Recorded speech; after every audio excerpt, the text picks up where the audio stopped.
Bonjour à tous, goedenavond.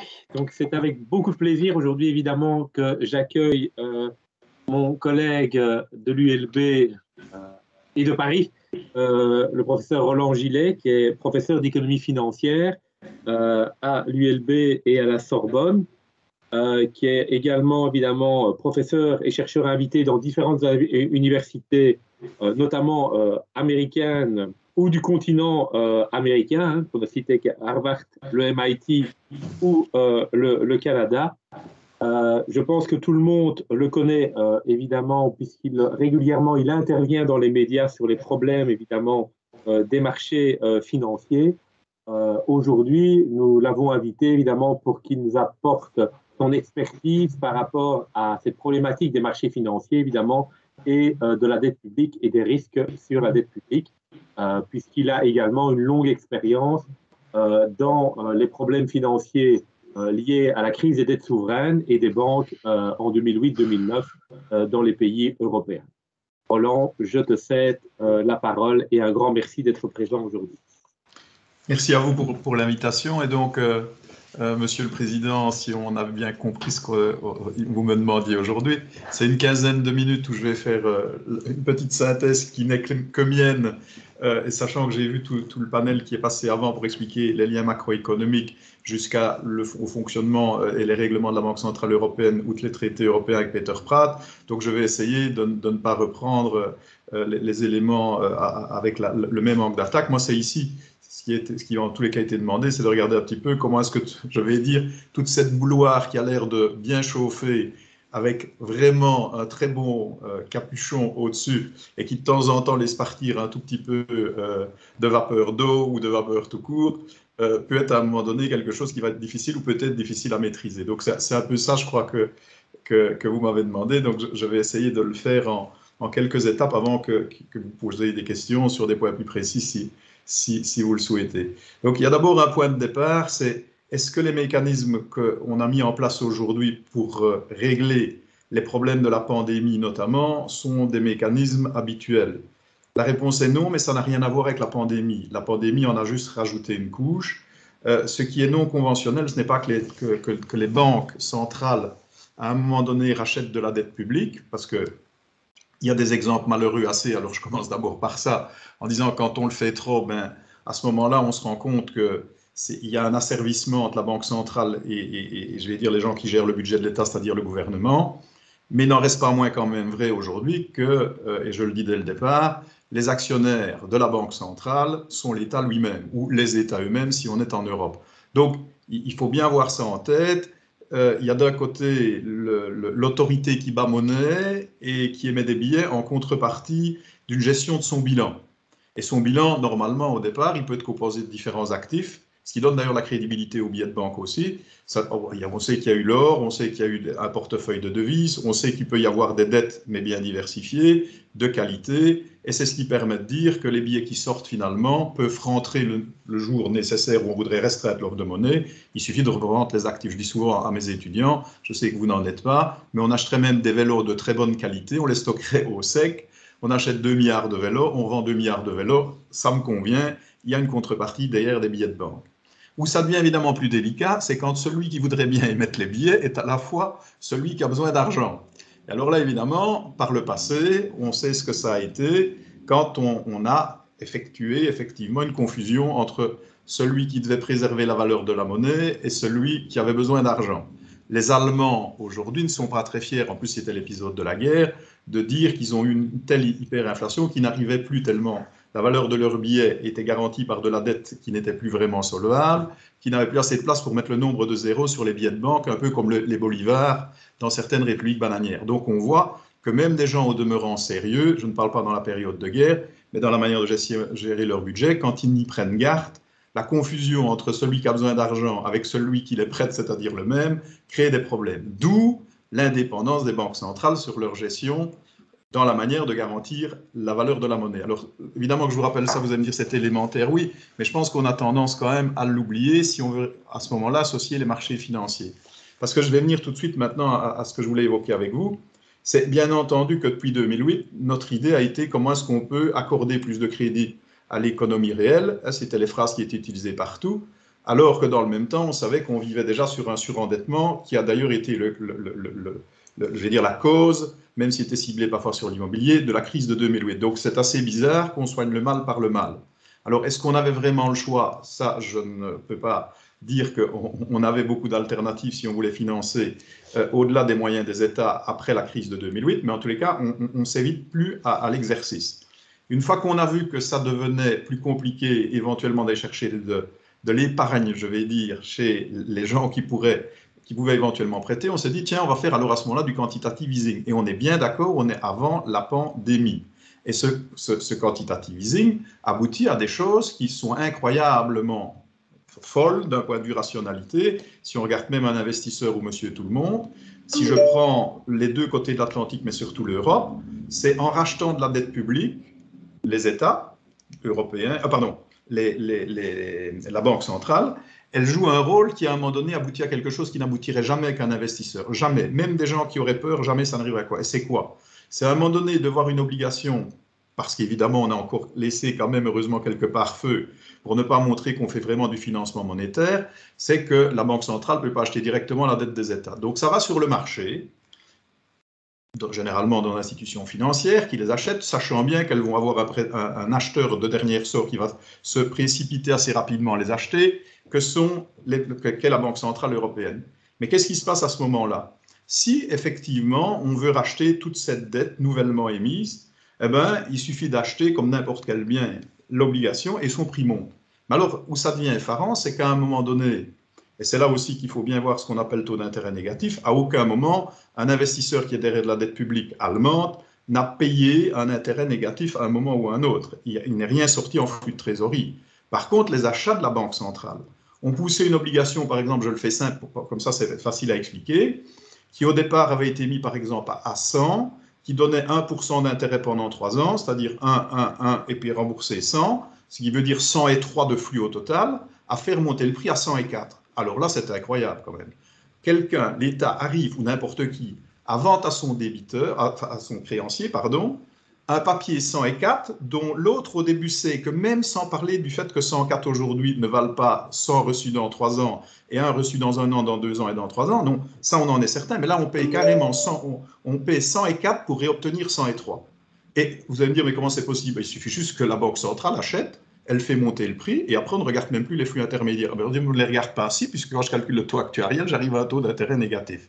Et c'est une fois qu'on a commencé l'exercice que je pense les États très heureux de la situation se sont dit, bien avant la pandémie, ça c'est quand même pas mal, quoi. Et vous avez vu que, quoi qu'on en dise, même si elle l'a fait avec l'échelle de son sous-emploi qui était moins grand qu'ailleurs, et de ses outils de production, Angela Merkel a financé, vous avez essayé de traverser l'Allemagne les dernières années, c'est un vrai chantier, et ils n'ont pas assez de travailleurs, ni à la limite de matériel, pour pouvoir engager tous les travaux, tellement c'était intéressant. D'ailleurs, c'était à ce point intéressant pour une Angela Merkel, elle l'a fait certainement pour partie, c'est de dire, même si je ne fais rien avec cette dette, je gagne de toute façon de l'argent. Il suffit juste que je reçoive 104 maintenant, donc je joue le financier à l'envers, c'est moi finalement qui suis le débiteur, et c'est moi qui gagne de l'argent, et c'est mon créancier qui est tellement gentil qu'il en permet mon absolu, hein, rendez-vous compte.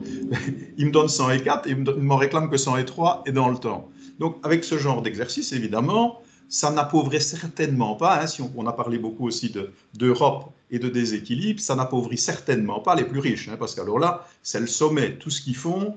Il y a même un gain de financement qui vient accroître la rentabilité du projet d'investissement. Donc vous faites une autoroute, par le financement, vous gagnez déjà de l'argent.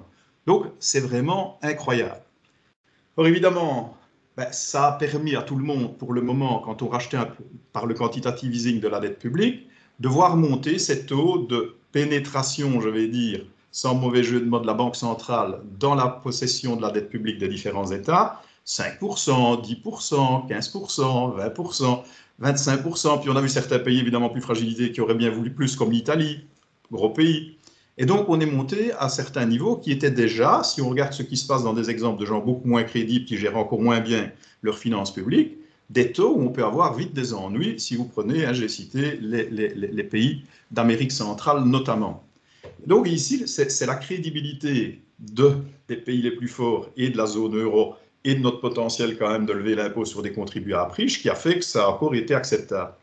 Mais est arrivée la pandémie où là, on s'est dit, et je pense qu'on n'en avait pas le choix, une récession de l'ordre de 10% du PIB, il faut la compenser. Qu'est-ce qu'on s'est dit? De toute façon, les budgets sont en déséquilibre. Dans les budgets maintenant, on ne peut pas demander décemment à qui que ce soit de payer des impôts supplémentaires parce qu'on veut garder le moral qui est déjà très bas et on veut de la consommation qui se fait tout de suite. Donc, on va continuer selon la même voie. Tout, absolument tout. Et là, de nouveau, je sais que vous avez des gens qui vous l'ont montré. Tout ce qui va arriver à échéance comme dette publique, ça, d'office, on le réémet et c'est nous qui le rachetons. Mais toute la nouvelle dette nécessaire pendant la pandémie, on se fait effort de racheter sa totalité sur les marchés. Quand je vous dis ça, ça veut dire que vous n'acceptez pas, vous n'êtes pas en train de rentrer totalement par un je vais dire, un antiseptique, les gens complètement amnésiques, sans douleur de tout. Non, vous n'allez pas les titiller en disant, écoutez, dans cette période où on a besoin de financement, à vous, on vient demander que vous mettiez, vous allez voir pourquoi je le fais exprès, notamment les particuliers, plutôt de l'argent dans le crédit et nous prêter de l'argent aux États. Non, non, vous pouvez continuer éventuellement à faire autre chose avec. On ne viendra pas à ce qu'on appelle faire l'effet d'éviction traditionnel, où avec les besoins de l'État, on mange une partie de l'épargne qui peut être allouée à autre chose. Non, non, on ne va pas faire ça. Nous, on va vendre toute notre dette, toute cette nouvelle dette, à notre banque centrale, c'est-à-dire à nous-mêmes. Et résultat, qu'est-ce qui s'est passé? On arrive à plus de 35%. Vous avez vu d'ailleurs qu'on a fait sauter un deuxième verrou. Le deuxième verrou a été à un moment donné quand Christine Lagarde, on a dit que c'était une maladresse. En tous les cas, ça ne change rien. Quand elle a dit à un moment donné, la Banque centrale n'est pas là pour gérer le différentiel de taux entre l'Italie et l'Allemagne, dès qu'elle a vu que le spread s'est accru, elle a pris une décision qui était quand même osée en disant, c'était le whatever it takes, mais sur le fait de dire, on peut avoir plus de 30% d'une dette publique sur le bilan de la Banque centrale. Et qu'est-ce qu'elle voulait dire? Si vous jouez contre nous, à un moment donné, même si on devait monter à 50% temporairement, on le fera, mais les taux sur l'Italie par rapport à l'Allemagne ne monteront pas. Et vous avez vu que ça s'est avéré crédible. Par contre, ça veut dire que pour toute une série d'autres pays, et on oublie le côté frugaux ou pas frugaux, c'est quand même aller très loin, parce que ça veut dire que ces gens, quelle que soit finalement la manière dont ils gèrent leur dette publique, peuvent aller chercher un soutien de dernier sort chez quelqu'un qui est capable, évidemment, en émettant de la monnaie, d'acheter avec un stock vraiment très élevé de la dette publique dont il en détient 35%. Juste un point par rapport à ça, je vous invite tous, mais vous le savez, quand même à vous dire, il y a 35% de la dette publique qui est en banque centrale, mais il y en a quand même 65% qui n'y est pas. Pour être tout à fait honnête, dans les 65% qui n'y est pas, vous l'avez entendu dans d'autres discours, donc je le fais très bref, il y en a toute une série qui sont coincés avec de la dette et qui, à la limite, ne savent pas faire autrement, parce que le même régulateur, il n'a pas fait exprès, mais en tous les cas, ça l'arrange. Le même régulateur, j'entends, sous les décisions des États, c'est qu'au niveau des ratios de solvabilité des institutions financières, le fait de détenir de la dette publique de différents États de la zone euro, comme dans d'autres pays, donne des rapports de solvabilité pour pouvoir exécuter des opérations traditionnelles de crédit beaucoup plus avantageux que si on détient de l'autre dette. Donc, il y a toute une série de gens qui détiennent de la dette de la Banque centrale, pardon, la dette des États européens, parce qu'ils en ont besoin pour le ratio de solvabilité, quel que soit le taux. Et vous avez aussi toute une série de fonds qui ont des obligations de détenir ce qu'on appelle des govies, donc de la dette de qualité des pays, pas nécessairement européens, mais de la zone euro également. Donc on sait que sur les 65%, tout n'est pas mobilisable ailleurs. Mais il n'en reste pas moins qu'il reste suffisamment de gens qui détiennent de la dette publique, or celle qui n'est pas en banque centrale, celle qui est dans l'institution financière, pour influencer le marché. Alors jusqu'à présent, manifestement, leur action n'a eu aucun effet, puisque chaque fois qu'il y a une demande, un incrément sur la dette publique, c'est la Banque centrale européenne qui a tout racheté. Mais vous avez vu que maintenant, et je n'irai pas beaucoup plus loin pour vous laisser poser les questions et pour voir si j'ai été clair par rapport à tout ça, ou en tous les cas le lien entre le marché financier, c'est qu'aujourd'hui arrive quelque chose qui on devait se douter qui arriverait, et tant mieux d'une certaine manière, ça veut dire que la croissance est là, malgré la pandémie maintenant, je dis donc bien malgré la pandémie, c'est que les plans de relance qui avaient été décidés arrivent vraiment dans leur pleine action, et en même temps, l'argent qui n'a pas été consommé parce qu'on a fait, et heureusement, je vais dire des largesses, ça a même été des guillemets, à certaines personnes qui ont pu épargner pendant cette période, ou d'autres qui n'avaient pas d'autre choix que d'épargner, ça ne change rien au total, ils ont une envie très forte de dépenser, et les deux ensemble, ça risque d'être explosif, ça l'est déjà aux États-Unis, sachant que vous avez vu que le déficit public n'a pas été un one-shot au début de la crise, il a continué, parce que manifestement les acteurs publics se sont dit, et vous avez vu d'ailleurs qu'il y avait des économistes qui les incitaient à le faire, en disant on a trouvé un nouveau système maintenant, c'est totalement indolore, il n'y a aucun problème, il suffit de faire comme ça. Et donc, aujourd'hui, on se retrouve dans une position où l'inflation commence à arriver, et donc des gens qui perdaient déjà, c'était pas neutre quand même, hein, sur quelques années, 1 à 2% de pouvoir d'achat avec des taux d'intérêt à zéro ou quasi à zéro, soit sur des livrets d'épargne ou sur la dette publique, ben, si ça monte à 5 ou 6, en 2 ans, ils perdront presque 5-6% par an, ça fait 12%. Donc ça risque peut-être de les déstabiliser, de dire, à ces taux-là, je n'en veux plus. Et le je n'en veux plus, il y a des gens qui disent, mais de toute façon, ils n'ont pas le choix. Si, ils ont le choix. Il suffit juste de dire, il est. Et vous pouvez le faire des temps plus avec MiFID. Vous mettez ce que vous voulez dans mon portefeuille, mais je ne veux plus de dette publique. C'est tout. Et que ce soit dans des actifs en direct ou dans des actifs dans des fonds. Je n'en veux plus. Et c'est mon droit. Donc, je ne souhaite pas ça. Hein. On est bien d'accord, ne me faites pas dire ce que je n'ai pas dit. Je dis ce qui pourrait se passer et je n'incite pas à le faire. Je suis contribuable aussi de l'autre côté. Je dis juste, voilà où on en est. Et vous voyez d'ailleurs, et c'est amusant enfin, c'est amusant, je ne sais pas si c'est amusant, mais en tout cas, c'est je vais dire au même timing qu'on va avoir une décision très importante demain de la Fed, parce qu'eux, ils ont encore plus d'inflation déjà constatée et probablement anticipée, durable ou pas, on verra bien, que l'attente des marchés est plus non pas sur la profitabilité des entreprises, mais qu'est-ce qu'elle va faire pour rétro-pédaler, sachant qu'ils n'ont même pas expérimenté les taux d'intérêt négatifs. Hein.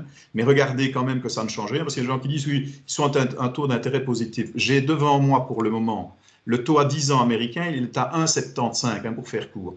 Donc avec une inflation à 7, vous pouvez regarder, ils perdent 5% aussi. Il y a des gens qui détiennent de la dette publique américaine et qui vivent aux États-Unis. Donc, les 5%, vous les trouvez de deux côtés. Nous, on est à 5% et demi d'inflation, moins 0, allez, ou 0,3 en Belgique. Si vous faites 7 moins 2, c'est kiff-kiff, hein, pour parler rochois. Ça ne change pas grand-chose. Donc, il y a ce fait-là. Et alors, il y a un point, et c'est le dernier que je dirai après, si vous me le permettez, je vous laisserai poser les questions, c'est le fait de dire ce que j'ai dit à ma fille. Alors, vous me dire, qu'est-ce que votre fille vient faire là-dedans? C'est-à-dire qu'elle me dit à un moment donné, papa, déjà il y a eu la pandémie, mais alors ce qui est bien, c'est que pendant la pandémie, manifestement, vous avez bien dormi, vous avez bien réfléchi, parce que maintenant, vous êtes prêt à engager toute une série de dépenses sociétales qui ne sont pas financières. Ah, je lui dis, explique-toi. Je vous dis tout de suite, on n'est pas sur le climat plus climato-sceptique ou pas, elle n'est pas une anarchiste ni dans un sens ni dans l'autre. Elle me dit juste, vous nous avez compris. Je lui dis oui, bon, très très bien, moi d'ailleurs le message 5 sur 5. Mais je vais quand même te dire, ne me remercie pas trop vite parce que je sens que tu vas aller dans le pourquoi du comment, on le fait juste maintenant. Ah ben je dis, écoute, c'était une opportunité pour nous de le faire. Moi j'ai 59 ans. Les obligations qu'on a prises, parce que évidemment, tu te doutes que, tu me le disais toi-même, c'est au plus dur, puisqu'on a une crise économique très forte, la pandémie est encore là, l'État doit aider et a des déficits très forts partout. Donc, tout ce qu'on va faire pour vous maintenant au niveau des dépenses sociétales, on ne peut le financer qu'intégralement par de la dette.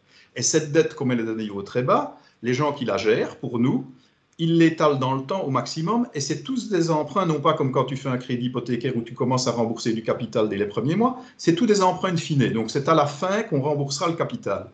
Et donc, je te fais très simple, j'ai 59 ans, il n'y a pas une seule obligation, ou pratiquement pas, qui a été émise à moins de 10 ans.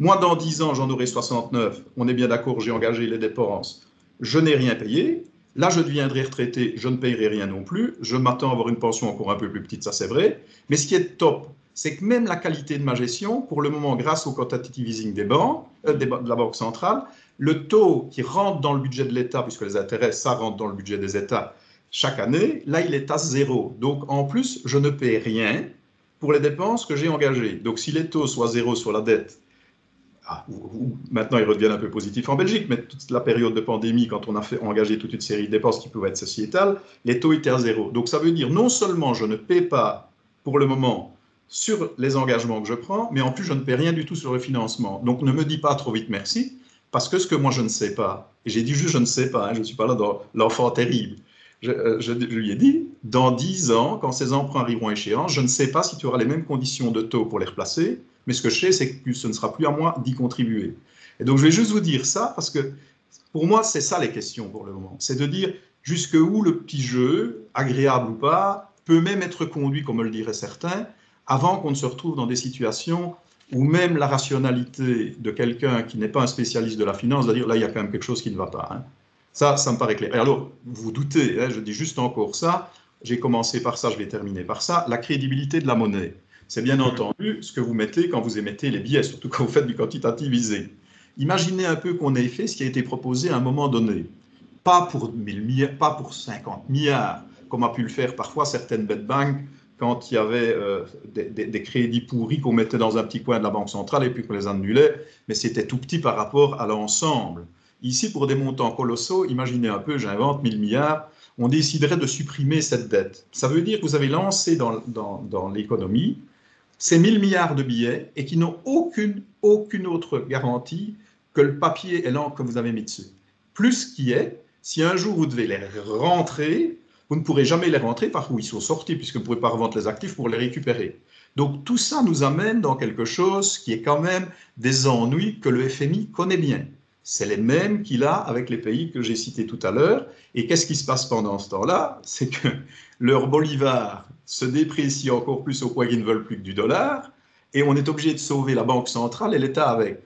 Ma seule question que je vous laisse, et j'espère que vous ne me poserez pas la question parce que la réponse est claire, je ne sais pas, c'est si un jour on peut créer un FMI pour sauver les pays les plus riches, depuis les États-Unis jusqu'à la zone euro et le Japon, puisque c'est eux qui sont embarqués dans ce rôle-là.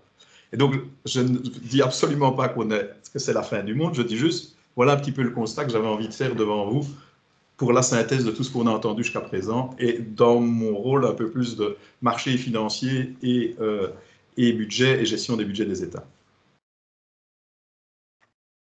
On ne t'entend pas, Benoît. Merci beaucoup, Roland. Comme tu l'as dit, après un certain nombre d'exposés, je vais me permettre de te poser quelques questions assez précises par rapport à des débats qu'on a déjà eus. La première question, évidemment, c'est la politique d'annulation de rachat de la dette publique par les banques centrales. Quel est ton point de vue? Donc, on sait qu'il y a un débat aujourd'hui où, grosso modo, certains disent qu'il suffirait d'effacer et on recommence à zéro. Donc, évidemment, j'ai un peu simplifié la question, mais c'est quand même quelque chose qui circule beaucoup dans le monde politique et au niveau européen. Alors, quel est ton point de vue sur cet élément-là? Mais je me dis, s'ils arrivent à faire la même chose, j'ai bien dit s'ils arrivent à faire la même chose, que sur l'histoire des taux à zéro, et que ça passe, je dirais sans doute, quel beau coup de poker. Si maintenant je reste rationnel, c'est ce que je viens de dire il y a 5 minutes. Il y a quand même des gens qui observent, je vais dire, ce qu'est une banque centrale. Je suis le premier à critiquer, on sait bien que ce n'est pas le sujet ici, certaines crypto-monnaies, non pas pour la blockchain et ce qu'elles permettent de faire, mais sur le fait qu'il n'y a rien derrière. Et c'est d'ailleurs pour ça, je pense, que ces monnaies s'expriment dans l'euro et dans le dollar et pas dans les monnaies de certains pays africains ou d'Amérique du Sud, deux monnaies fortes qui sont quand même des étalons. Donc, si aujourd'hui on commence à se dire on va faire des croix entières sur de la dette publique où le prêteur est lui-même le créancier et joue ce jeu-là, j'ai l'impression qu'on va avoir effectivement un gros problème d'abord au niveau de la monnaie et même sur la logique du système, parce que vous avez entendu, si on peut le faire et qu'il ne se passe rien, pourquoi pas le recommencer? Et si c'est pourquoi pas le recommencer, ben chaque fois qu'il y a une légère anticipation, je ne dis même pas de dépression, mais de ralentissement de la croissance, il suffit de dire, vous recevrez tous les mois, tous, surtout les plus faibles, bien entendu, un chèque de 1 000 € par mois à consommer parce qu'il aura une date de péremption dans l'année, et comme ça l'activité va bien. Et une fois qu'on aura fait ça en s'endettant et que l'histoire sera réglée, on annule la dette qui est derrière parce que c'est la Banque centrale qui l'a achetée. Donc l'exercice me paraît non seulement incroyablement fou, que je ne vois pas comment on va pouvoir assurer même pas une crédibilité financière, mais simplement une logique de raisonnement qui ne va pas faire que cet argent ne vaudra plus rien. Parce que on sait déjà qu'en gérant convenablement, entre guillemets, la politique monétaire et la politique budgétaire, on avait déjà par le passé, quand les taux de change étaient flottants, des réactions qui amenaient forcément les taux de change à des niveaux différents dans un sens ou dans un autre. Ici, on l'a gommé, je parle au niveau européen, puisqu'on a créé l'euro.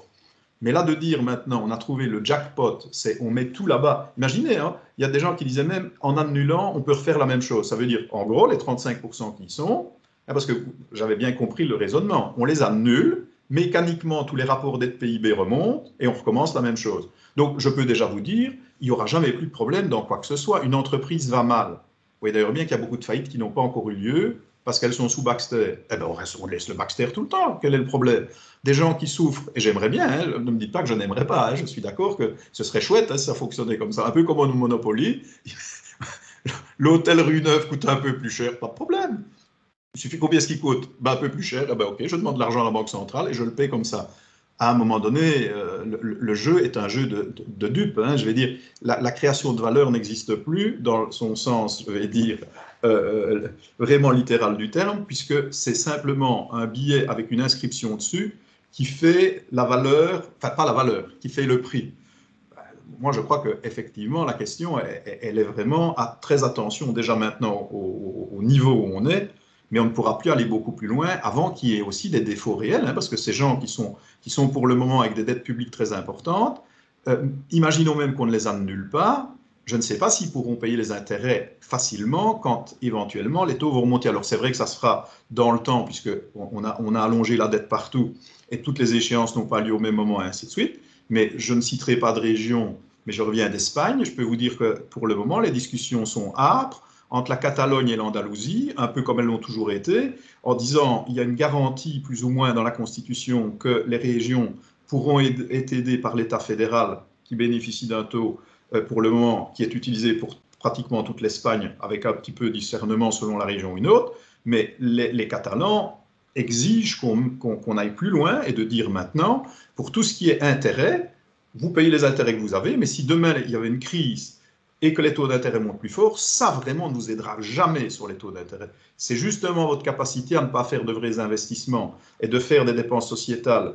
Tout va en ne sachant pas comment vous allez éventuellement déjà les rembourser, mais encore moins être pénalisé par le fait que ce n'est pas une saine gestion. Donc la discipline viendra par les taux d'intérêt qui vous tueront. Et on vous le dit déjà maintenant, parce que sinon vous allez dépenser à tout va, simplement pour dire en one shot, pour le moment, il y a des gens que je mets au travail, mais je n'ai aucune durabilité sur le phénomène, si ce n'est que je viendrai chaque fois demander un peu plus d'argent pour pour continuer à perpétrer ces dépenses et garder les gens au travail. Donc vous voyez, il y a déjà des phénomènes de solidarité. Je ne dois pas vous parler de la Belgique parce que sinon vous allez dire que je suis un mauvais client puisque je suis belge moi-même. Mais vous savez bien que c'est un peu comme ça que ça se discute aussi.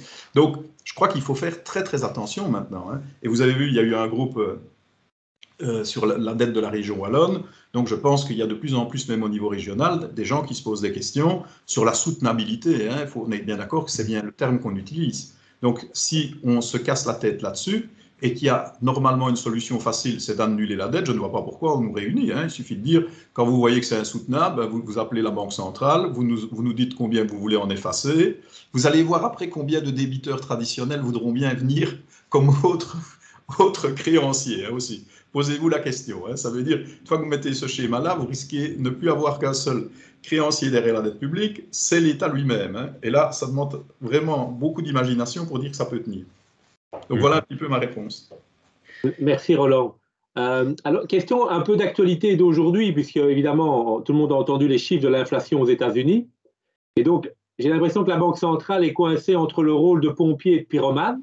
Donc, où elle éteint l'incendie, elle relève le taux, avec le risque, évidemment, de ralentir la récession économique. Donc, d'abord, quel est d'abord ton point de vue sur ce risque potentiel, puisque ce matin, on parlait de 4 hausses potentielles en 2022, et est-ce que la Banque centrale européenne peut tenir sans relever les taux si les États-Unis commencent à faire, de mes souvenirs de la politique du début des années 2000, on a fini par suivre. Donc, est-ce qu'on peut avec la mobilité des capitaux qu'on connaît aujourd'hui, tenir longtemps avec une politique monétaire très différente? Oui, il y a deux, évidemment, d'ailleurs tu les as bien mis en avant, il y a deux points, je crois, vraiment importants. C'est d'abord le fait de dire, est-ce que les États-Unis ont le choix de faire autre chose? Ben, ça devient compliqué pour la Banque centrale de rester crédible. C'est de nouveau la même chose. Hein. Elle voudrait bien rester avec des taux où elle agit en quantitative easing et continuer à garder le Baxter sur l'économie. Et je pense que Joe Biden, les compliments, il les a déjà donnés la semaine dernière en disant « Je suis certain que la Réserve fédérale va très bien gérer la décision qu'elle va prendre. Si je me permets de le traduire, mais on est bien d'accord que c'est mon interprétation, mais qui est reprise aussi par d'autres, je crois, c'est de dire « Bon, il ne s'agit pas d'aller nous foutre le truc en l'air. Hein. Et le truc en l'air, c'est quoi, par exemple? C'est que les taux remontent très fort, et parce que c'est comme les taux de change. Hein. Une fois que c'est parti, on ne sait pas toujours les arrêter. La rationalité, quand c'est reparti, c'est le feu aux poudres. On ne sait pas quand on arrive à la dynamique.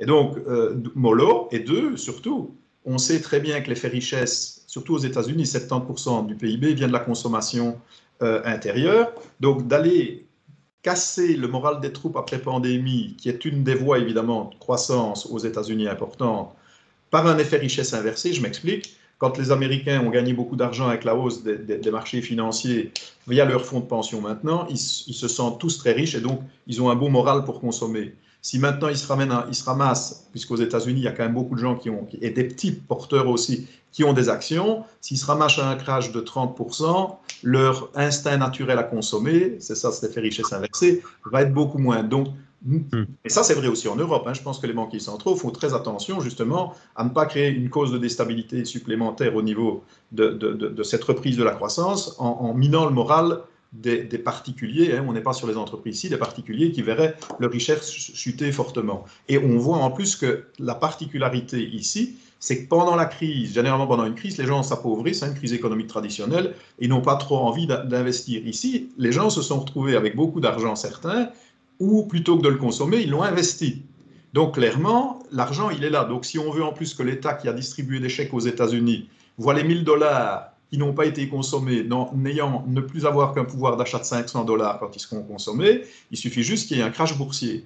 Donc clairement aujourd'hui, ils sont dans un dilemme très difficile. Alors maintenant, l'Europe, c'est d'ailleurs pour ça que le dollar s'apprécie pour le moment, sans même que les taux ne montent très fort en tous les cas actuellement, c'est qu'on se rend bien compte que nous, on n'est pas encore à ce niveau d'inflation et surtout, on n'est pas à ce niveau-là d'emploi. Donc la spirale prix-salaire, à part dans certains pays, et je ne dis pas que c'est mal, hein, je dis juste, comme la Belgique où l'indexation est automatique, dans beaucoup d'autres pays en Europe, on n'en est pas encore à un tel besoin de main-d'œuvre, sauf sur certains secteurs traditionnels, mais c'était déjà le cas avant, comme l'ORECA et ainsi de suite. Mais de manière générale, les effets ne sont pas aussi forts qu'aux États-Unis. Ou aux États-Unis, les effets sur les salaires, là je discutais avec des collègues qui sont des spécialistes au NBER, ils disaient c'est tellement fort que les secteurs qui en veulent le plus maintenant, qui manquent le plus de salariés, font venir des gens d'autres secteurs en leur assurant une formation à des niveaux très élevés, de salaire j'entends, parce qu'ils savent que ce n'est pas possible de les avoir par les universités et même à l'extérieur. Donc, ils font des surenchères parce qu'il y a vraiment un besoin très fort. Nous, on n'en est pas encore là. Donc, je pense que dans l'autre sens, les Américains ont été beaucoup plus agressifs au début de la crise avec une politique monétaire beaucoup plus souple, hein, si vous vous souvenez le début. Ici, ils vont probablement être les plus touchés par l'inflation, étant donné tous les plans de relance de Trump et de Biden qui viennent s'ajouter à l'épargne américaine, à la croissance de la bourse et tout ce qu'on vient de dire. Ça dépendra aussi du virus, hein. Si jamais le virus Omicron est le dernier, vous allez me dire, Roland, tu es content, je suis bien entendu content comme vous. Mais alors, il va y avoir une synchronisation entre la relance qui vient des plans d'investissement et le fait que les gens vont pouvoir consommer tous azimuts. D'ailleurs, vous voyez bien qu'à chaque fois, quand on dit qu'Omicron est un peu plus gênant, que ça ne va pas, les taux se détendent tout de suite.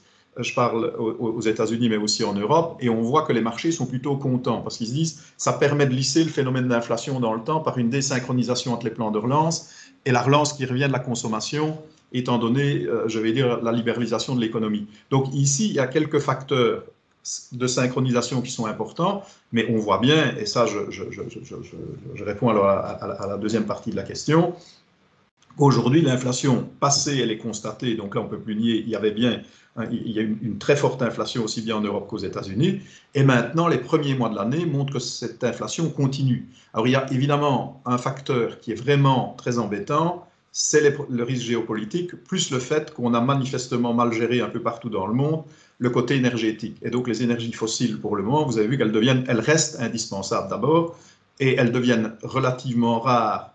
Et certains, je vais dire, gros opérateurs comme l'OPEP et de l'autre côté certains pays ou zones géographiques jouent bien là-dessus. Et pour le moment, les prix montent très fort. Et ça, c'est une composante effectivement très ennuyeuse en termes de croissance économique, même si elle joue sur l'inflation, parce qu'on sait très bien qu'elle appauvrit surtout les plus pauvres. Hein. Donc, voilà, c'est pour ça qu'on parle en Europe maintenant de chèque énergie, ainsi de suite. Donc, il faut voir aussi que l'inflation, ce n'est jamais qu'une moyenne, mais sur certains types de biens, dont l'énergie, ça commence à coûter très cher. Et donc, c'est pour ça aussi que, et je dis juste ça encore, certains pensent qu'on se rapprocherait les prochaines années avec d'une période avec de l'inflation significative, mais un ralentissement de l'activité économique. Hein. Alors, si on va plus loin, on peut parler de stagflation, mais là, on n'y est pas encore.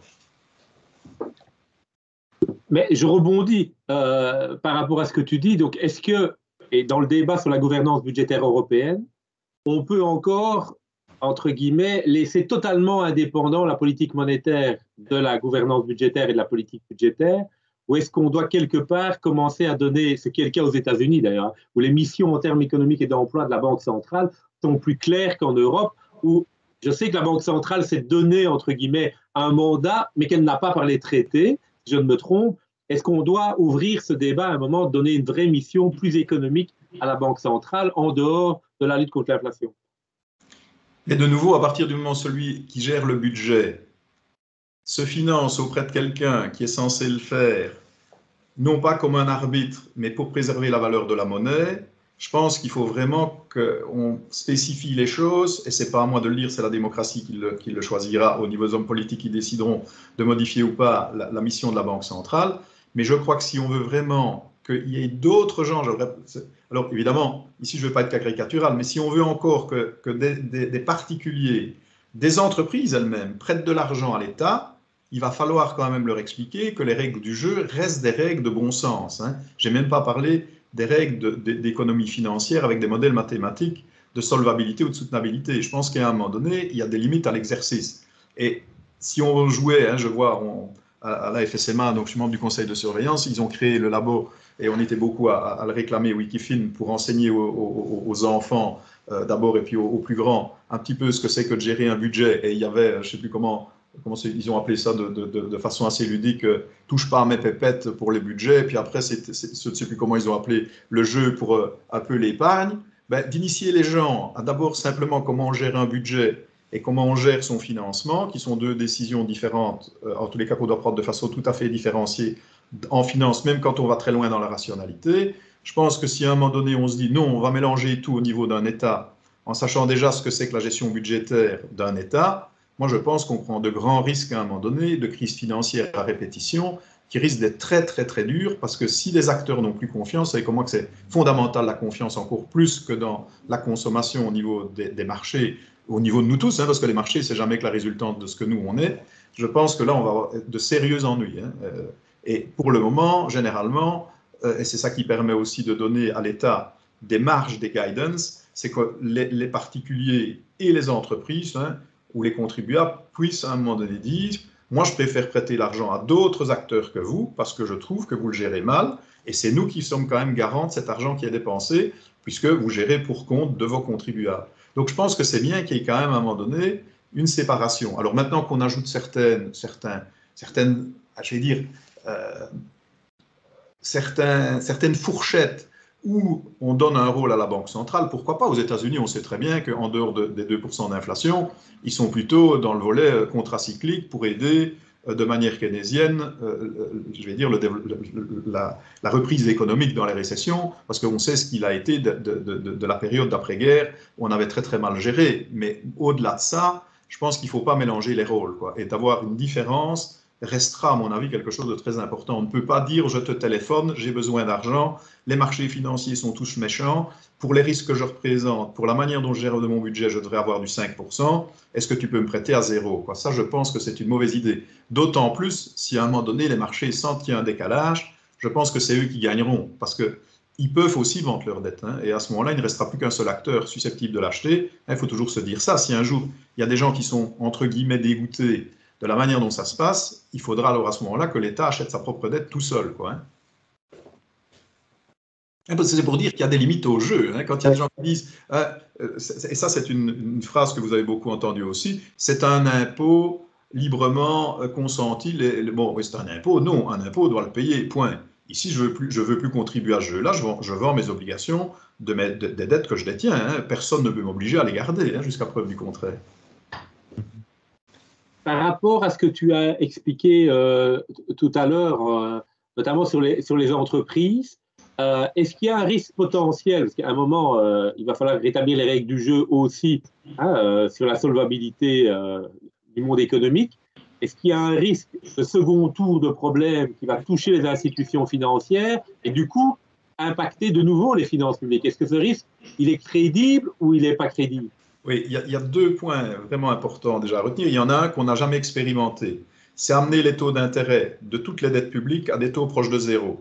Donc, si l'inflation, sans même parler du fait que les gens géreront mieux ou moins bien leurs finances publiques, si maintenant l'inflation poussait les taux à remonter, si on prend un secteur particulier qui est très important, bien entendu, les banques et les institutions financières, le mark-to-market va amener des pertes colossales, comme elle a amené des gains non réalisés, puisqu'elles ont conservé les dettes sur lesquelles les taux d'intérêt ont baissé. Elles ont effectivement acté des plus-values, mais elles n'ont pas vendu. Mais comme elles sont mark-to-market, elles ont fait de très bons résultats.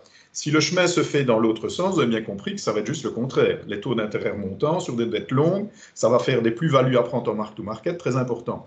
Pas dangereuses nécessairement si elles peuvent se permettre, ces institutions-là, de conserver la dette jusqu'à échéance. Elles savaient ce qu'elles faisaient en l'achetant. Mais si maintenant il y a des fragilisés et il n'y a pas de raison de penser qu'il n'y en a pas, parce que la deuxième activité fait qu'elles ont prêté aussi beaucoup à des taux très bas, non révisables, jusqu'où les taux remontent, à certaines entreprises, là on ne parle même pas de défauts supplémentaires, et que dans un troisième temps, il y a en plus des défauts qui arrivent, parce qu'effectivement, à ce moment-là, il y a toute une série je vais dire, de dépenses budgétaires qui venaient soutenir l'activité économique, qui se retirent, et toutes les faillites qui n'ont pas eu lieu, je ne parle même pas des faillites dues à la pandémie, les faillites qui auraient dû avoir lieu dans les dernières années, on voit qu'elles n'ont pas eu lieu presque du tout, je dis presque du tout. Ça veut dire qu'il y a un Baxter qui leur permet d'avoir des compensations par rapport à leur chiffre d'affaires, à leur rentabilité, et je n'ai pas dit que c'était mal, je dis juste qu'il les tient en vie. Donc ici, on n'est même pas en train de voir des scénarios catastrophes, et ainsi de suite, mais la régularisation de tout ça va certainement amener de la pression, si on est en plus dans des perspectives d'inflation, sur les détenteurs de la dette publique que sont les banques et les institutions financières. Maintenant, il y a une chose aussi qui est quand même incroyable, je suppose que ça ne vous a pas échappé du tout, ça. C'est on arrive en point de départ au moment où la crise commence, je pense de la pandémie ici, à des niveaux d'endettement qui sont déjà inquiétants pour certains États. Prenons l'Italie, pour ne pas la citer, ne m'en veuillez pas, à mon avis, Mario Draghi, s'il devait entendre ce qu'on dit, c'est facile. Il tape en plus pour une fois qu'on est en train de faire des élections chez nous, il fait exprès. Non, mais non, pas du tout. Il faut regarder.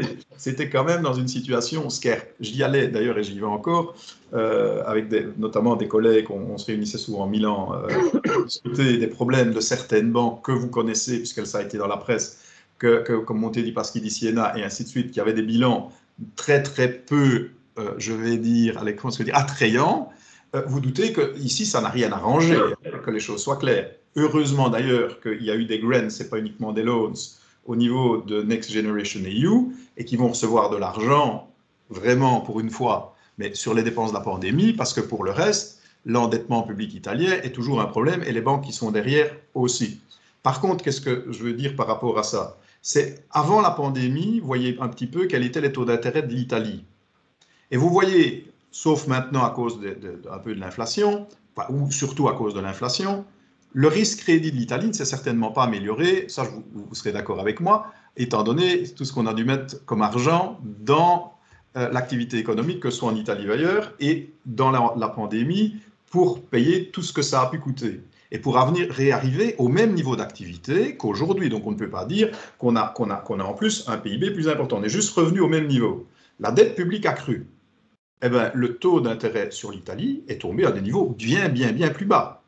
Donc déjà, une première raison, c'est de dire, j'ai un risque crédit qui augmente, et pendant la pandémie, grâce aux actions concertées de la Banque centrale, je pousse encore le taux italien plus bas, et vous avez compris que c'était l'intérêt. C'est pour ça que Christine Lagarde a levé ce verrou de 30%. Si c'est pour dire le résultat, en ayant dit ce qu'elle avait dit, ça fait monter le taux de l'Allemagne et pas le taux de l'Italie, ça n'aurait pas été gênant. Ça n'aurait fait monter que le taux allemand, les Allemands n'auraient pas été contents, mais de toute façon, le taux était négatif et ils ont une situation budgétaire tout à fait louable. Donc, le seul endroit où ça ne plaît pas, c'est du côté italien. Mais de voir que malgré tout ça, le taux italien est en dessous, alors que le risque crédit a augmenté, et surtout, vous doutez, j'ajoute la deuxième prise, que les taux d'intérêt devraient monter à cause de l'inflation, ben aujourd'hui, on est dans un monde qui est administré clairement au niveau de ces taux-là par les banquiers centraux. C'est d'ailleurs pour ça qu'ils ne veulent pas retirer le Baxter. Donc maintenant, je ne sais pas où le taux va s'arrêter à cause de l'inflation. Et je ne sais pas où le taux devrait s'arrêter rationnellement pour le risque crédit en différentiel par rapport à l'Allemagne. Mais si vous regardez rien que la France et l'Allemagne, je ne sais pas si Peter Pratt vous l'a montré parce qu'on regarde nous souvent ce tableau-là, c'est le tableau où vous voyez le rapport dette PIB des Français qui fait ça avant pandémie. Hein. La pandémie, c'est cette partie ici. Ça continue à monter et vous avez l'Allemagne de l'autre côté, sauf qu'il y a une petite recrue ici avec la pandémie où ils ont dépensé plus. Donc clairement, il y a des pays dont le travers budgétaire, et c'est pour ça que je me suis permis de citer la France, je n'ai pas dit que la France allait tomber en faillite, je dis juste qu'il faut voir le parcours budgétaire et le parcours de la dette publique. Clairement, aujourd'hui, rien n'est pricé dans les taux d'intérêt que vous observez. Hein. Ça, il faut quand même se dire, si on n'avait pas ce concours incroyable des banquiers centraux, les taux ne seraient pas au niveau où ils sont aujourd'hui. C'est juste évident. Rien que pour le risque crédit et pour le spread crédit et rien que pour les anticipations d'inflation. Hein. Parce que le type qui, lui, peut dire « j'ai détenu de la dette publique allemande l'année dernière, il y a eu 6% d'inflation voilà, en zone euro », ben 6%, ben ça veut dire qu'il a perdu 6%. Et il n'a rien gagné avec ça. Hein. Donc, il a perdu 6% et il devrait avoir un supplément puisqu'il a quand même mobilisé de l'épargne sur du long terme où il ne reçoit que des intérêts qui ne compensent absolument rien. Et son argent s'érode chaque année. Imaginez un peu celui qui a acheté une obligation à 20 ans, si ça continue comme ça, et qui a obtenu du moins 0,20. Chaque année, il perd 5%. En 20 ans, vous voyez ce qui peut rester, hein, à 2, 3 ou 4% par an. Et je vous signale que c'est ce que font, comme Paris, les institutions financières qui se sont dit on est obligé d'être protégé et on est obligé d'utiliser. Hein. N'oubliez pas que sur le long terme, elles ne perdront pas le mark-to-market, mais elles n'auront rien gagné et l'argent qu'elles vont récupérer en pouvoir d'achat vaudra pratiquement rien alors qu'elles se sont investies quand même pendant 20 ans dans une activité qui était prêtée aux États. Hein. Parce que qui que ce soit, il faut bien se mettre quand même dans la tête que c'est pas un pari intelligent. Hein. Alors qu'elle n'ait pas eu le choix, c'est autre chose, mais vous perdez de l'argent, hein, et en absolu et en relatif. Là. Puisque même en absolu, vous avez un taux d'intérêt négatif. Merci Roland. Une dernière question, parce que tu l'as évoqué. Évidemment, les juristes disent que l'État ne peut pas faire faillite. L'économiste dit, sur le marché, ça revient au même. Alors peut-être que ça vaut la peine que tu fasses la nuance.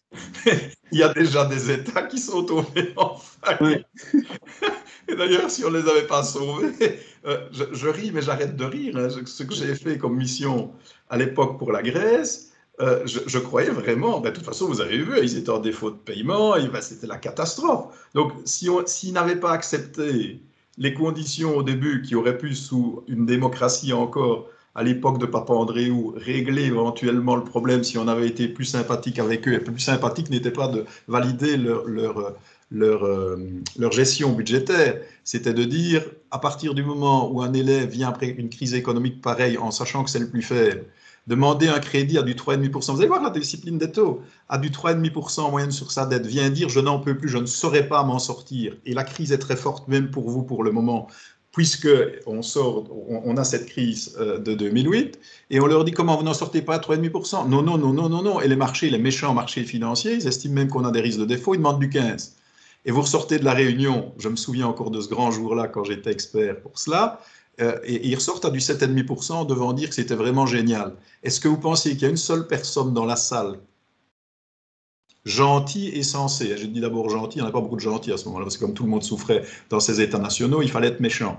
Mais même sensé, qui pensait que Papandréou allait revenir un an après en disant à du 3,5% on n'en sort pas, les marchés demandent du 15, vous me prêtez à du 7, je vais aller beaucoup mieux. Est-ce que vous pensiez qu'il y a une seule personne qui pensait qu'ils allaient aller mieux? Et d'ailleurs, est-ce qu'ils ont été mieux? Non. Et donc, on leur en a fait de bonnes jusqu'à un moment donné, vous avez vu, pour résoudre le problème. Alors, ce n'est pas du tout du quantitativisme, mais qu'est-ce qu'on a fait? On a de plus en plus baissé nos exigences, parce qu'on savait qu'ils ne nous rembourseraient pas le capital. Sinon, on s'est ramené à un moment donné à dire, eh bien, on va vous prêter à prix coûtant, ce qu'on aurait pu faire par solidarité au début.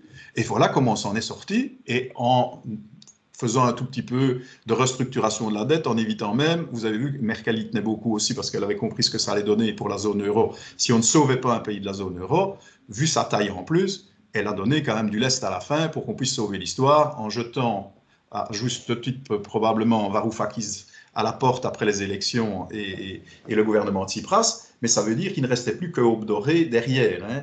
Et donc je veux juste dire avec ça que ils étaient en faillite. Hein. Donc, des États qui peuvent tomber en faillite, oui. Pourquoi est-ce qu'une zone ne pourrait pas avoir des problèmes? Sauf, si vous me dites maintenant, et on le voit d'ailleurs pour l'union bancaire que ça ne marche pas, que l'Allemagne veut bien se porter caution solidaire indivisible avec ses autres pays forts, ses satellites forts, de toute la dette de la zone euro. Mais je suis sûr que les taux allemands ne seraient pas ce qu'ils sont aujourd'hui. Si l'Allemagne garantit le budget de l'Allemagne géré par les Allemands, ils ont le taux qu'ils ont aujourd'hui. S'ils disent demain, non seulement vous avez ça derrière la dette allemande, mais vous avez aussi les éventuelles bêtises que les autres feraient, on en est solidaire. Et vous voyez bien qu'ils ne veulent pas. Donc, je crois aussi qu'il faut bien regarder le mécanisme. Et je trouve que c'est pas bien, parce que c'est pas ça qu'on attend d'une solidarité. Mais d'un autre côté, quand je vois ce que je vous ai raconté tout à l'heure en Espagne, vous voyez bien que même des gens de la même nationalité, du même État, sont prêts à dire, faut arrêter quand même, quoi, à un moment donné. On peut être solidaire de beaucoup de choses, mais pas nécessairement quand on voit un budget qui va n'importe où et qui va à volo, et que la seule chose de dire, de toute façon, en dépensant, vous voyez bien qu'on crée quand même de l'activité économique non récurrente, c'est vrai, mais vaut mieux ça que rien du tout, parce que sinon, on aurait encore plus de faillites. Donc, à un moment donné, je pense que ça ne crée pas un comportement incitatif à, non pas, j'ose plus le dire maintenant, parce que vous avez entendu aussi que maintenant, on n'ose même plus dire ça, gérer un État en beau-père de famille, ou en beau-mère de famille, si vous voulez. Mais alors, comment est-ce qu'on gère un État? On attend qu'il y ait des demandes de financement et on finance à taux zéro, ou bien alors on fait carrément des chèques en blanc en disant de toute façon on s'en fout, on va annuler la dette après. Parce que vous me posez des questions, vous doutez que je serais heureux de pouvoir vous dire c'est indolore, c'est super, mais enfin, quand je pense que j'ai suivi des cours de théorie monétaire et financière depuis longtemps, et je n'avais pas vu qu'il suffisait de faire ça. Des billets de Monopoly, parce que c'est ça, on est d'accord à ce moment-là, des billets de Monopoly, et dire on est tous d'accord que les billets de Monopoly valent beaucoup. Et donc, moi je vends des cerises, il y a Benoît qui arrive en face de moi, il me donne des billets de Monopoly, il me dit tu veux combien? 1000. Et je dis tu rigoles, 10 000. 10 000 le kilo? 10 000. Ah ben, tu donnes 10 000. Et puis moi, je vais en face. Je lui dis attention, j'ai bien négocié avec Benoît. Il va me dire combien tu veux. Quel est le prix? 50 000? Ben non, moi je les vends 100 000. Le bien en question. Donc, vous voyez, ça n'a pas de sens. Il faut qu'à un moment donné, il y ait quand même une certaine valeur. Et je le répète, regardez pour les crypto-monnaies aujourd'hui. Il n'y a pas un moment où je ne me dis pas que c'est ça qui fait la force des devises traditionnelles. Prenons le cas, vous allez voir que c'est lié, prenez le cas d'Amazon. Amazon accepte des transactions en Bitcoin. Eh bien, essayez de faire une transaction en euros, en dollars sur Amazon et faites-la en Bitcoin. Ça met un tout petit peu plus de temps en Bitcoin. Pourquoi? Parce qu'il n'y a aucun problème. Les Bitcoins sont bien là avec la traçabilité du système, on en est certain. Amazon prend les bitcoins, les convertit contre euros et contre dollars, et puis après assure la transaction à celui qui l'a faite avec ses bitcoins et est à ce moment-là terminée. Et donc clairement, la référence reste quand même des devises où il y a encore une banque centrale, et je crois, et vous allez voir que c'était dans l'autre sens, j'ai parlé d'Italie, mais j'ai oublié de vous parler d'un acteur que je gardais pour la fin. Regardez un petit État qui est juste à côté de nous, qui lui est aussi un État fédéral, mais qui gère très très bien sa banque centrale, qui est la Suisse. Regardez aujourd'hui, il y a des gens qui ont des francs suisses, non pas parce qu'ils croient que l'économie suisse vaut le cours du franc suisse, mais simplement parce qu'ils voient que ces gens-là ont une inflation très basse historiquement et gèrent très bien la banque centrale avec son bilan de telle façon à n'avoir que des actifs qui sont de valeur en contrepartie des billets qui en sortent. Et si vous regardez où les taux d'intérêt ont été les plus bas depuis le début de la crise, le premier pays qui a un taux à 10 ans négatif, ce n'est pas l'Allemagne, c'est la Suisse. Et même dans la période qu'on vient de vivre, le taux en francs suisses et le taux sur le 10 ans en Suisse, sauf à certaines périodes, était plus bas que celui de l'Allemagne. Et malgré ça, vous avez vu, aujourd'hui, on est quasi à 0,93 pour un euro. Donc, le franc suisse a continué à s'apprécier, ce qui veut donc dire que la valeur de cette monnaie n'a de raison que sa banque centrale, plus que son économie qui souffre, évidemment, sauf les multinationales, de l'accroissement de la valeur de sa monnaie. Et donc, ça veut dire que gérer un bilan de banque centrale, ce n'est pas le Monopoly. C'est un peu comme ça que je le dirais en étant caricatural, bien entendu. Chris, voilà. Tu as une question? Oui, est-ce qu'on peut demander de couper la caméra de ceux qui ne parlent pas, Monsieur PA? Oui. Voilà, il y a encore une question de Thomas Greuze qui dit, oui, finalement, est-ce que l'inflation qu'on subit maintenant actuellement, c'est pas plutôt le résultat des problèmes énergétiques et d'approvisionnement plutôt que de la relance de l'activité économique? Et remonter les taux d'intérêt maintenant viendrait-il pas entraver la reprise économique et affaiblir la reprise de l'inflation? Donc, quelle est la partie plus structurelle ou pas? C'est toute la discussion là. Excellente question. Hein. Ce qui est clair en tous les cas, c'est que l'inflation qu'on a eue l'année dernière, une bonne partie avait une composante énergétique et avait aussi une composante alimentaire qui était importante. C'est pour ça que de prendre le taux moyen, ça ne montre pas les ennuis. Et pareil au niveau des chaînes d'approvisionnement, on sait très bien que, bon, si on prend l'exemple des masques, quand les prix montent très fort sur certains biens, dont les masques, à un moment donné, ça attire beaucoup de gens à en produire, jusqu'à en avoir à un moment donné de trop, et le prix repart dans l'autre sens. Hein. Donc, c'est clair qu'il y a certaines variables. Donc, les prix de l'énergie, ça peut être aussi le cas. Hein. Quand vous voyez comme en début de crise économique, ici, on est tombé même à des prix négatifs sur le pétrole. Hein. C'était des contrats à terme, c'est vrai. Donc, ça veut dire que ça peut aller très vite. Donc, ça, je rejoins tout à fait ce qui vient d'être dit. Et j'ajoute aussi, et c'est peut-être ça que M. De Groot voulait dire, c'est le fait que l'augmentation qui a déjà eu lieu, elle ne peut pas avoir lieu une deuxième fois. Les prix de l'énergie ou du pétrole ont peut-être pris 50% et même parfois bien plus, ça dépend lesquels on prend de référence et quelle période. Ben, c'est sûr qu'on ne s'attend pas à ce que ça monte encore de 50%. Vous voyez bien que même en cas maintenant de conflit grave, ou de toute façon tout conflit est grave, mais à nos portes en Ukraine, on estime, et je ne suis pas un spécialiste des prix du pétrole, hein, je vous livre ce que j'entends de gens qui suivent ça tout le temps, et ce que reprend le NBER, parce que je trouve qu'ils ont vraiment des bons croisements de bases de données, et que j'entends aussi les chief économistes de grandes institutions comme Goldman Sachs, avec même un conflit, on arrivera à 110 $. Ben, on est déjà à 85, c'est beaucoup, hein, mais ça veut dire c'est plus les hausses qu'on a eues, donc on peut plus les avoir deux fois. Donc ça, c'est un premier élément. Par contre, si on regarde quand même au niveau de la demande, on voit quand même qu'il y a quand même un résidu très important de montants qui n'attendent qu'une chose, c'est d'être dépensé. Si le moral est bon, et notamment aux États-Unis, être consommé parce que les gens ont été blâmés, enfin ont besoin de bouger, ont besoin de vivre, même si l'e-commerce aux États-Unis a permis quand même aux gens, hein, parce qu'il ne faut pas non plus dire que tout le monde, hein, parce que je mets de la nuance, hein, c'est un peu la question qui m'était posée, c'est de mettre de la nuance. C'est vrai que l'e-commerce a quand même bien fonctionné. La preuve, on voit les résultats d'Apple, hein, pour ne pas citer Google, qui lui fait plutôt de la pub. Ici, Apple, ils vendent des téléphones et très chers en plus. Donc ça a fonctionné normalement. Donc clairement, mais il y a quand même, avec les plans de relance qui arrivent en même temps, les deux ensemble, ça fait beaucoup, beaucoup. Hein. Je vois les courbes de demande là, qui sont mises en avant. Là, ça va être difficile que l'offre suive. Alors maintenant, est-ce que ce sera temporaire et est-ce que ce sera dommageable de relever les taux d'intérêt? Ben, on le verra avec le temps, tout en sachant que vous savez que les banques peuvent les remonter, mais peuvent aussi arrêter de les remonter. L'attitude qui va être prise, à mon avis, on va voir si je me trompe demain, ça va être d'annoncer des hausses de taux très petites, hein, parce que si même il y a 4 remontées à 0,25, vous n'êtes jamais que fin d'année à 1%. Hein, donc, ce n'est pas comme si on disait ils remontent à 1% et c'est chaque fois par 1%. Alors peut-être qu'une fois ils remonteront de 0,5, mais on est tellement bas que ça ne me fait pas trop peur. Hein, donc, je suis d'accord qu'il ne faut pas qu'ils tuent le bébé dans l'œuf, mais je pense qu'ils en sont pleinement conscients. Hein. C'est même pratiquement ça qu'on leur demande de faire aujourd'hui. Je pense que la question des 2% d'inflation, c'est plus la peine qu'ils en parlent, on est bien au-delà. C'est plutôt de dire comment est-ce qu'on fait pour rétropédaler sans perdre la confiance des investisseurs. Parce que si on voit qu'une banque centrale ne s'occupe plus de l'inflation, on vient de le dire, c'est la perte de valeur de la monnaie, donc ça veut dire qu'elle ne joue pas son rôle. Et de l'autre côté, si en jouant ça, elle casse l'activité économique, vu qu'elle a sur son bilan énormément ce qui n'est pas normalement le cas, de dette publique de son propre État, ça va la décrédibiliser aussi dans la manière dont elle l'a gérée.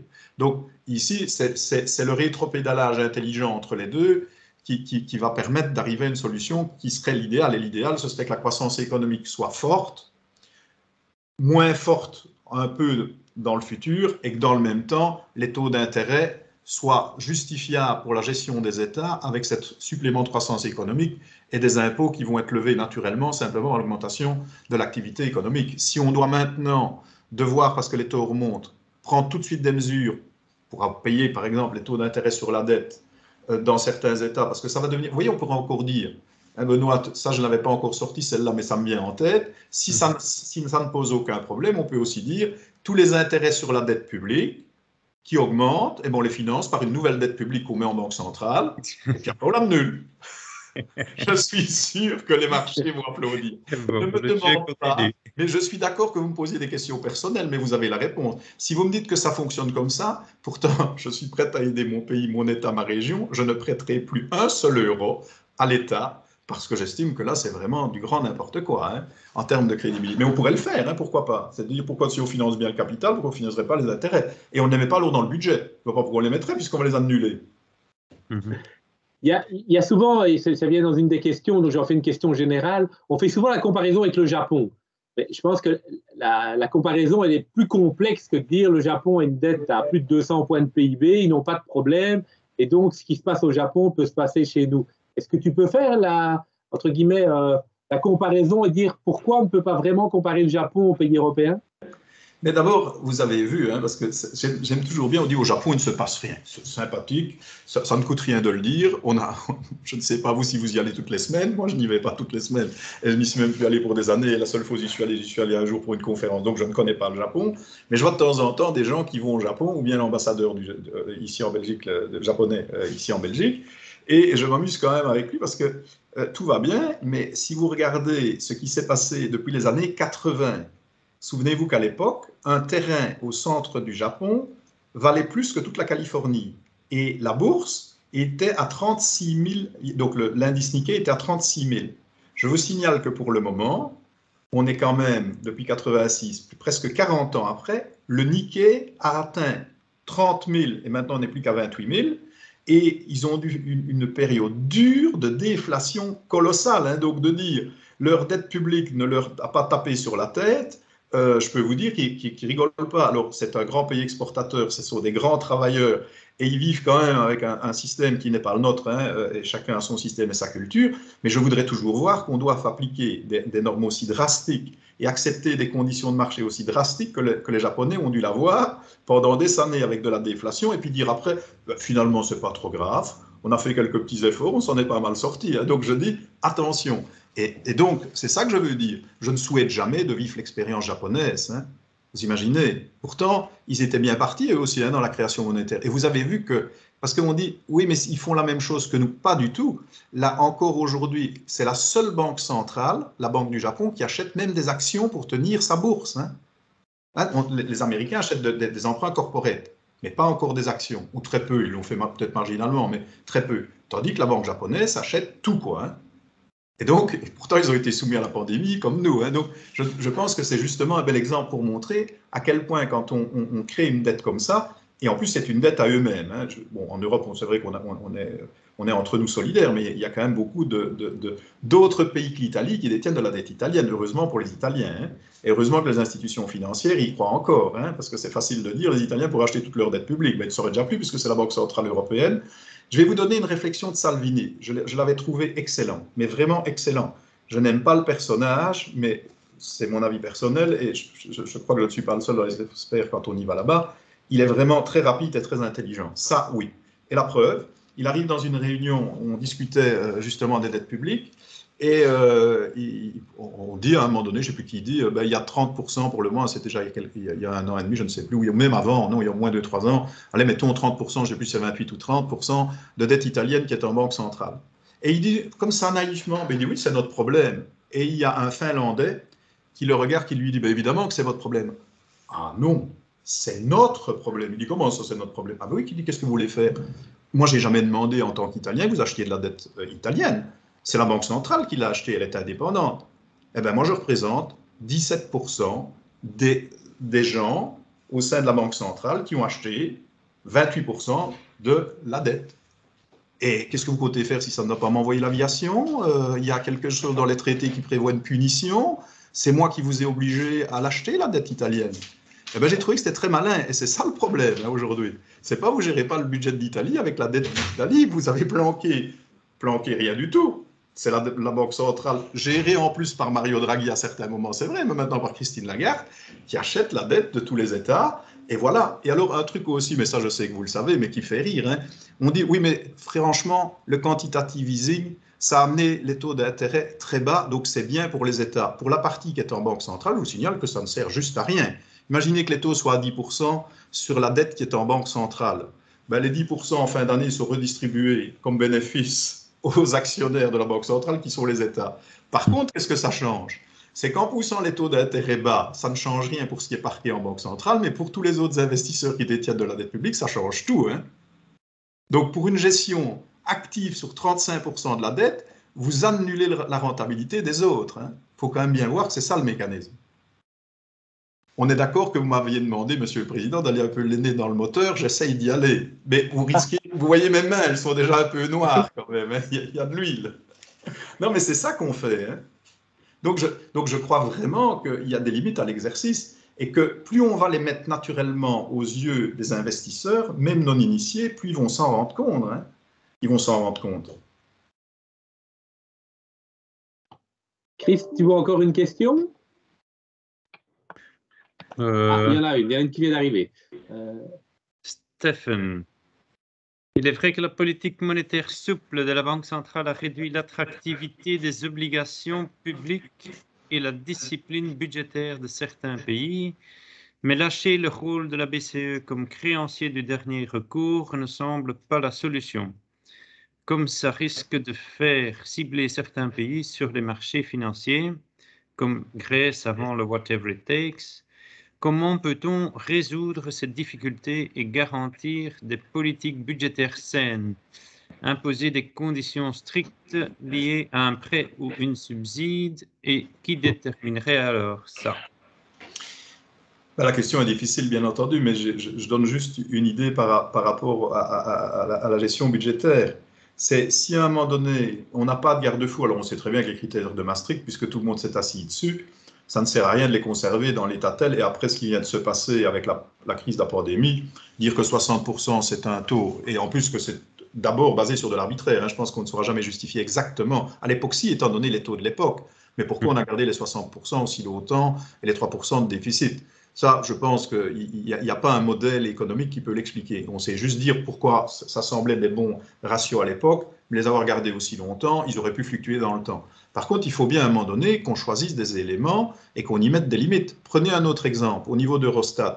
Beaucoup de gens ont dit, oui, mais en fait, quand on fait des investissements, et spécialement pendant la crise, ça ne devrait pas rentrer de la même manière que la dette traditionnelle au niveau du rapport dette PIB. Moi, je veux bien, si on me dit que dans tous les plans de relance aujourd'hui, j'ai bien parlé des plans de relance, je n'ai pas parlé des plans pandémie, tout ce que je vois dedans sont des investissements qui ont au moins une capacité, parce que moi j'entends le mot investissement, pas une dépense sociétale, je suis pour des dépenses sociétales, je n'ai pas dit que je n'étais pas pour, je dis juste si c'est des investissements qu'on ne veut pas avoir catégoriés de la même manière que ceux qui sont dans le rapport dette PIB, il faut donner une justification économique et financière. Et la justification économique, c'est de dire éventuellement, ce sont des vrais investissements, ils vont accroître la dette, mais ce n'est pas grave, ils vont s'autofinancer parce qu'ils vont avoir un payback de 5 ans, de 10 ans, et si même l'État décide que c'est 20 ans, du moment que c'est intelligemment fait, à un moment donné, l'argent va revenir et on pourra alors effectivement, non pas effacer, mais rembourser sa dette.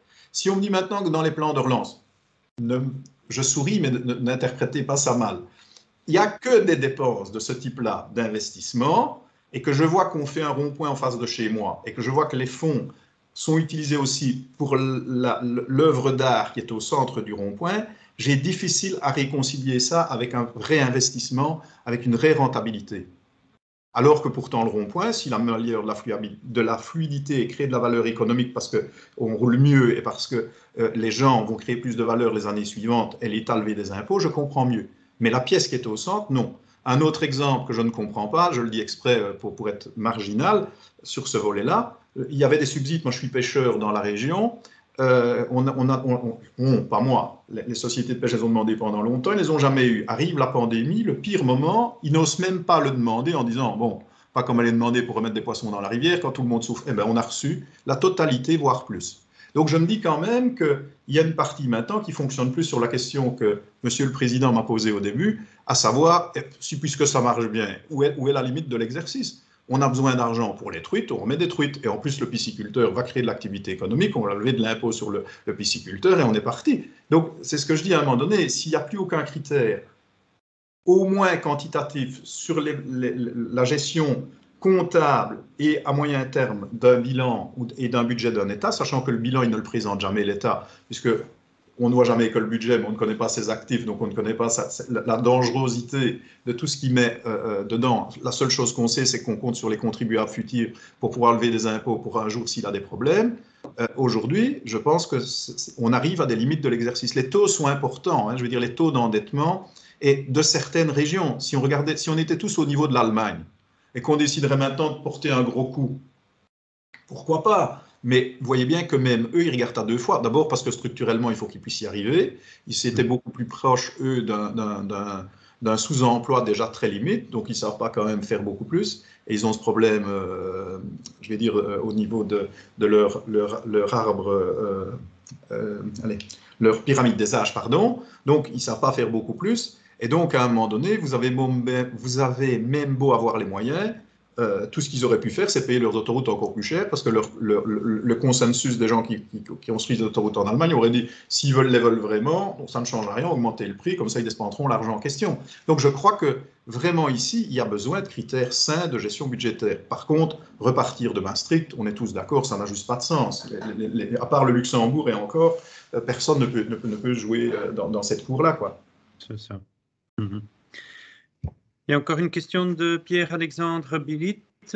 La consommation n'a pas augmenté autant que les stimuli aux USA. Voir le graphique là, des bureaux d'économiques USA. Quid si la confiance des consommateurs pousse les Américains à consommer de leur part syndicale? Quel impact sur l'inflation? Mais c'est ça aussi, mais vous voyez, très bonne question, parce que c'était déjà vrai avant la crise de la pandémie. Tout ce qu'on a mis dans l'économie, parce qu'on s'est endetté de façon keynésienne à certains moments, ce qui était incroyable, c'est qu'on ne le retrouvait même pas en termes de croissance de PIB. Vous vous souvenez, hein, après 2008, on avait non seulement une inflation qui était très très basse, on a même frôlé à certains moments la déflation, hein, vous avez vu, et malgré qu'on mettait déjà beaucoup d'argent public ou beaucoup de stimuli dans le crédit, alors qu'on avait bien dit qu'on était surendetté, on avait des croissances endémiques. Donc il y a une partie qui manifestement ne terminait pas dans le circuit de consommation et qui ne créait pas de la valeur. Et donc, c'est vrai qu'aujourd'hui, c'est ça qui est le plus grand défi, c'est d'arriver à ce qu'aujourd'hui, avec tout ce qu'on a dépensé, d'abord, ça ne finisse pas en inflation, parce qu'en termes d'économie réelle, c'est très mauvais, parce que ce qui est important à un moment donné, c'est qu'on produise plus de biens et services, pas que leur valeur de marché au moment où on le fera soit ramenée à pas grand-chose, parce que les prix auront tellement monté qu'on achètera peu de choses. Sinon, l'activité économique n'aura vraiment pas cru. Alors, les détracteurs diront de ces idées-là, ben c'est tant mieux, puisque ce qu'on veut, c'est éviter de polluer la planète, être plutôt dans l'économie du bien-être que l'économie de la production.